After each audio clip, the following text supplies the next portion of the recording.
नमस्कार, मैं हूं संजय शर्मा। आप देख रहे हैं 4PM न्यूज नेटवर्क। दोस्तों, चुनाव के 5 चरण हो चुके हैं, यानी आधे से ज्यादा चुनाव बीत चुका है, मगर मोदी जी का मुसलमान प्यार, मुसलमान राग खत्म होने का नाम ही नहीं ले रहा। पहले बोले कि विपक्ष मंगलसूत्र और मुसलमानों में बांट देगा, मंगलसूत्र लेकर मुसलमानों में बांट देगा।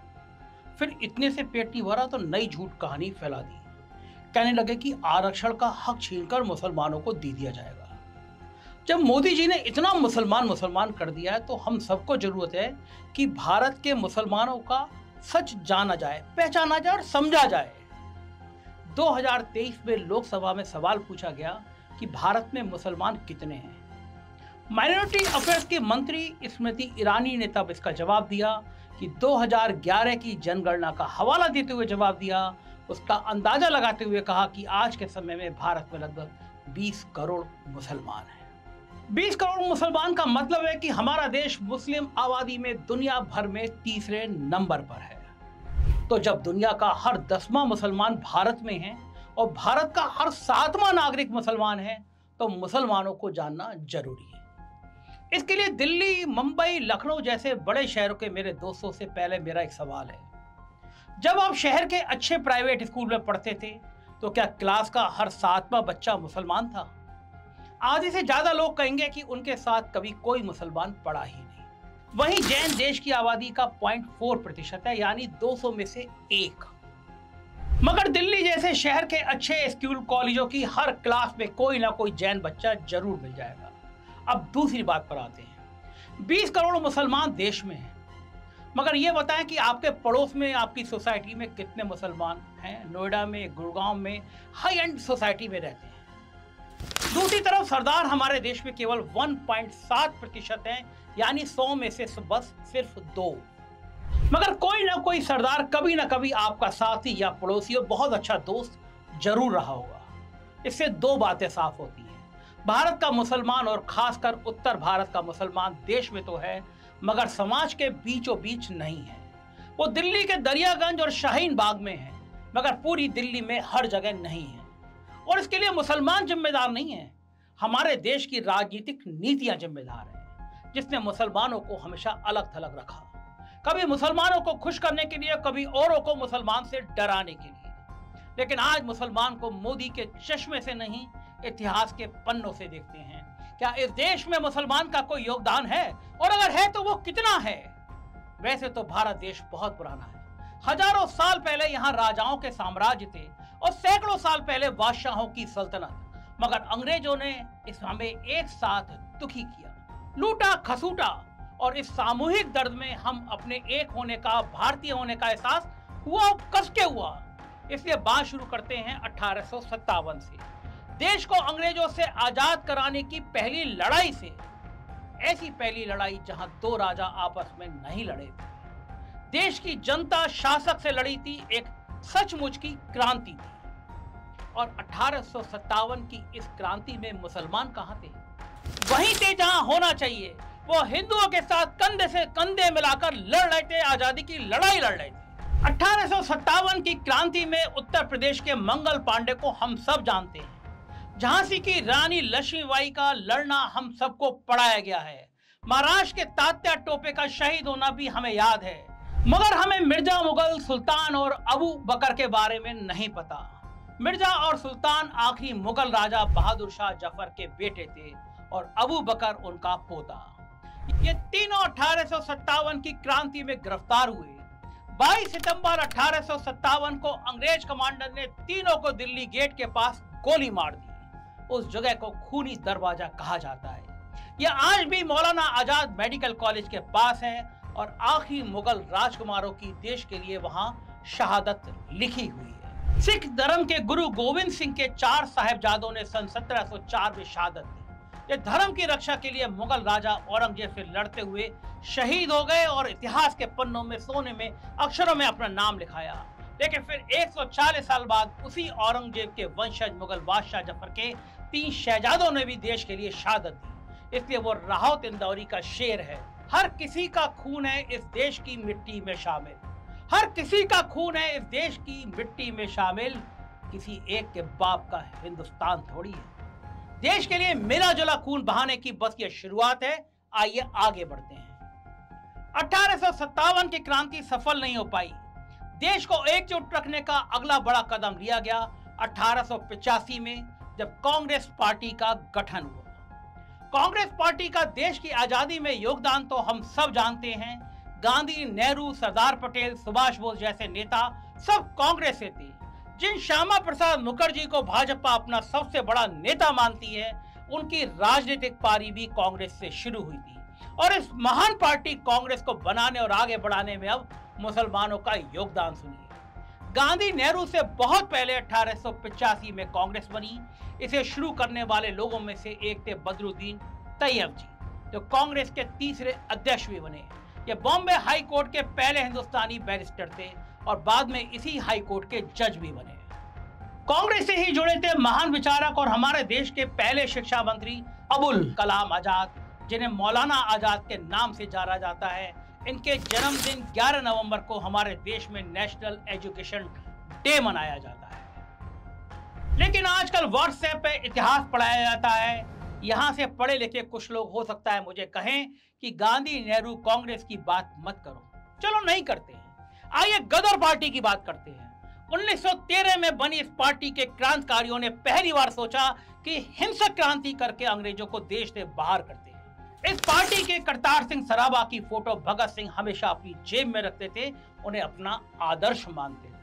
गदर पार्टी के ही सरदार ऊधम सिंह को कौन नहीं जानता, जिन्होंने जलियांवाला बाग के खूनी जनरल डायर को लंदन में जाकर मारा। अब इस महान गदर पार्टी में भी जरा मुसलमानों की बात कर लेते हैं। मोहम्मद बरकतुल्लाह भोपाली, मगर इनकी बात याद करने पर व्हाट्सएप यूनिवर्सिटी से पीएचडी और अपने आप को खुद को महान बताने वाली कंगना रनौत कहीं रोने ना लग जाए। कैसे? अभी बताता हूँ। कुछ दिन पहले एक न्यूज चैनल पर इन्होंने सुभाष चंद्र बोस को ही देश का पहला प्रधानमंत्री कह डाला। हमें आजादी मिली तो the first prime minister of India Subhash Chandra Bose. जब इनके अल्प ज्ञान की चारों तरफ चर्चा होने लगी, दुनिया इनकी मजाक उड़ाने लगी, तो इन्होंने एक ट्वीट किया। इस बार अपने आप को और बड़ा ज्ञानी बताया।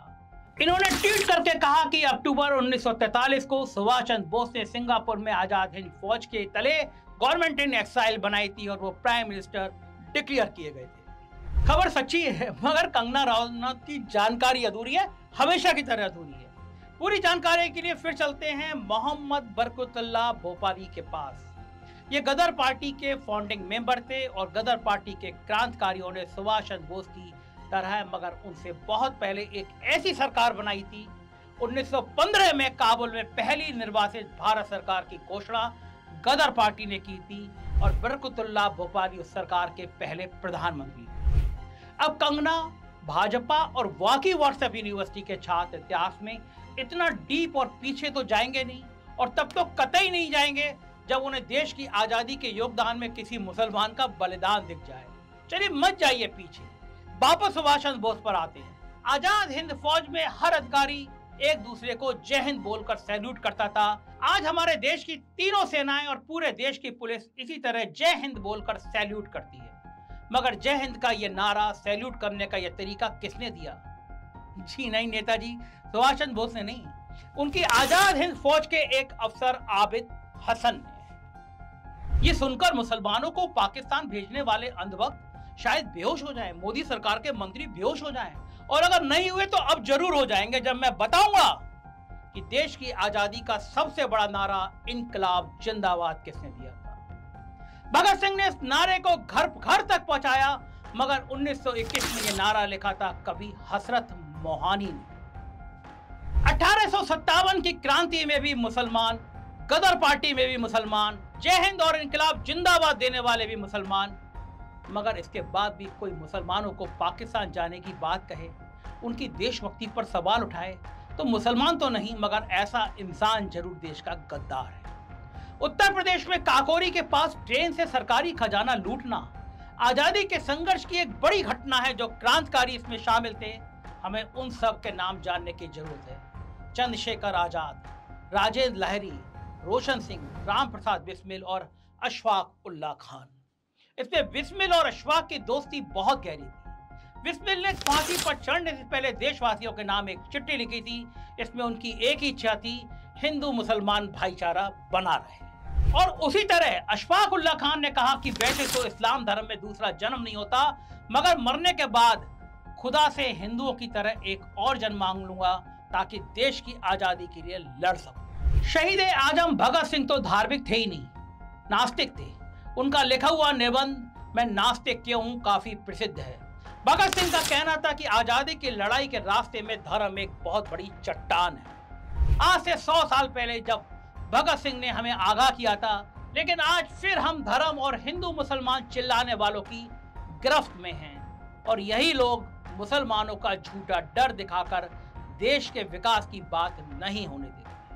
मगर यहाँ अंधभक्त एक बार फिर सवाल पूछेंगे जब 1947 में आजादी के बाद देश का बंटवारा धर्म के आधार पर हो गया था तो सारे मुसलमान भाग क्यों नहीं चले गए। देखिए, यह समझने की बात है। बंटवारे में लोगों को इधर या उधर जाने की जबरदस्ती नहीं थी, वो एक ऑप्शन था, विकल्प था। जिसको जाना ठीक लगे वो चला जाए, जिसको रुकना ठीक लगे वो रुक गया। लेकिन जो मुसलमान रह गया उसने तो चॉइस होने के बावजूद इस देश से प्यार दिखाया, इस देश को चुना, इस देश की मिट्टी को चुना और सिर्फ भारत को चुना नहीं, पाकिस्तान के साथ जब भी जंग हुई अपना खून बहाया। 1948 में पाकिस्तान के साथ हमारी पहली लड़ाई हुई। जम्मू के नौशेरा इलाके की लड़ाई आज भी याद की जाती है। ब्रिगेडियर उस्मान अली ने पाकिस्तान के छक्के छुड़ा दिए थे। वो जंग में शहीद हुए, उन्हें नौशेरा के शेर के नाम से जाना जाता है और नौशेरा का ये शेर उस्मान अली आज भी भारत के सैनिकों के दिल में जिंदा है। ऑफिसर ट्रेनिंग एकेडमी से जब इंडियन आर्मी के ऑफिसर बनकर निकलते हैं तो सुनिए जरा क्या गाते हैं। उस्मान की तलवार जो शेरा शेरा नौशेरा, तीर की पुकार जो शेरा शेरा नौशेरा, शेर की दहाड़ जो शेरा शेरा नौशेरा, शेरा शेरा नौशेरा, जंगल का राजा कौन शेरा शेरा नौशेरा, नदी किनारे रहता कौन शेरा शेरा नौशेरा, मान हमारा नौशेरा, मान हमारा नौशेरा, तीर डाले नौशेरा, हार जमाने नौशेरा, शेरा शेरा नौशेरा, शेरा शेरा नौशेरा, शेरा शेरा। ऐसे ही 1965 की लड़ाई के वीर हवलदार अब्दुल हमीद की बहादुरी इतिहास के पन्नों में सोने में के अक्षरों में दर्ज है। परम वीर चक्र विजेता अब्दुल हामिद ने पाकिस्तान के 7 पैटर्न टैंक उड़ा दिए थे। राजस्थान की सीमा पर यह जंग हुई थी। उस छोटे से गांव को अब पैटर्न नगर के नाम से जाना जाता है। ये तो बात हो गई मुसलमानों के बलिदान की। अब चलते चलते इनके योगदान की भी बात कर लेते हैं। हमारे देश में महान वैज्ञानिक सोचते ही किसके नाम की छवि सबसे पहले उभरती है? सही समझा आपने, पूर्व राष्ट्रपति भारत रत्न अब्दुल कलाम। उन्हें मिसाइल मैन के नाम से जाना जाता है। भारत को परमाणु शक्ति बनाने में इनका सबसे बड़ा योगदान रहा है। विज्ञान से मैदान पर आ जाइए, मोहम्मद शमी और मोहम्मद सिराज। हमारी क्रिकेट टीम के फास्ट बॉलिंग इन दोनों पर टिकी रहती है और अभी से नहीं सालों से ऐसा है। टाइगर पटौदी का जलवा हो या फिर अजरुद्दीन की कलाई, यूसुफ पठान के लंबे छक्के हो या इरफान पठान को पाकिस्तान के खिलाफ हैट्रिक। इस क्रिकेट प्रेमी देश ने ना कभी सचिन का राज पूछा, ना कभी सहवाग की जाति और ना ही कभी इरफान पठान का धर्म। जो देश के लिए खेला वो सबका प्यारा, लेकिन मोदी जी ने तो क्रिकेट तक को नहीं छोड़ा। कुछ दिन पहले कांग्रेस के खिलाफ झूठ फैलाने के लिए देखिए किस घटिया बात पर उतर आए हमारे देश के प्रधानमंत्री। कांग्रेस का इरादा खेलों में भी अल्पसंख्यकों को प्राथमिकता का है, यानी क्रिकेट टीम में कौन रहेगा कौन नहीं रहेगा ये कांग्रेस अब धर्म के आधार पर तय करेगी। लेकिन इन सब बातों से न सच्चा मुसलमान घबराता है न सच्चा हिंदू डरता है। दोनों देश को ऊपर रखते हैं। बॉक्सर मेरी कॉम को हम सब ने भारत की शान की तरह देखा, ईसाई बॉक्सर की तरह नहीं। अब उसी वेट कैटेगरी में निकत जलीन ने पूरी धूम मचा रखी है। मोदी के लिए वो मुसलमान होंगी, हमारे लिए वो हिंदुस्तान की महान खिलाड़ी है। मुस्लिम शाहरुख खान के पर्दे पर आती हिंदू सीटियां आज भी उसी तरह बजती हैं और कल भी बजेंगी। आप और मैं कभी उदास होंगे तो हमेशा की तरह आगे भी किशोर कुमार के साथ मोहम्मद रफी दिल बहलाने अपना गाना लेकर जरूर आएंगे। मोदी चाहे कितना भी हिंदू मुसलमान का जहर घोल लें, गालिब की मोहब्बत से भरी शायरी के आगे कम रहेगा। मोहब्बत में फर्क नहीं जीने और मरने का, उसी को देखकर जीते हैं जिस काफिर पर दम निकले। अब बताइए, गालिब की मोहब्बत के आगे मोदी की नफरत कहां टिकी? लेकिन फिर भी मोदी के जहर से दिल घबराने लगे तो ये भजन गुनगुना लीजिए। हो पालनहारे निर्गुण न्यारे, तुम्हरे बिन हमरा कोनो नहीं। जावेद अख्तर का लिखा हुआ और रहमान की धुन पर बना ये भजन आपको बहुत सुकून देगा और इस गुनगुनाते हुए भजन को गाते हुए भगवान से प्रार्थना कीजिएगा कि इस प्यारे देश को धर्म के नाम पर बांटने की मोदी और भाजपा की सब चालें नाकाम हो जाएं, देश भाईचारे में रहकर तरक्की करे। ये बातें मैं सारी आपको इसलिए बता रहा हूं क्योंकि मैं उस शहर से आता हूं जिस शहर ने हमेशा मोहब्बत को, प्यार को तरजीह दी। मैं बदायूं से आता हूं जिसके लिखे शकील बदायूनी के गीत आज पूरी दुनिया में गाए जाते हैं और मन तड़पत हरि दर्शन को आज ये गाना लिखने वाला शकील बदायूनी मेरे शहर का था। तो सोचिए आप, क्या हिंदू क्या मुसलमान, खून सबका एक है। जब सूरज की पहली किरण निकलती है तो वो हिंदू के घर में भी उतनी रोशनी देती है जितनी मुसलमान के घर में देती है। किन्हीं हवाओं ने कभी बंटवारा नहीं किया, समुद्र की लहरों ने बंटवारा नहीं किया, तो ये चंद नेता हमारे देश में मोहब्बत के और प्यार के भाईचारे को कैसे तोड़ सकते हैं? सवाल आप पर छोड़कर जाता हूं, आपके भविष्य में छोड़ के जाता हूं, आपके बच्चों के भविष्य के लिए छोड़ के जाता हूं कि आप नफरत पसंद करेंगे या मोहब्बत भरे इस देश में रहना पसंद करेंगे। मेरी बात पसंद आई हो तो चैनल को ज्वाइन कीजिएगा, सब्सक्राइब करिएगा और मुझे अपनी राय से जरूर अवगत कराइएगा। शुक्रिया, थैंक यू।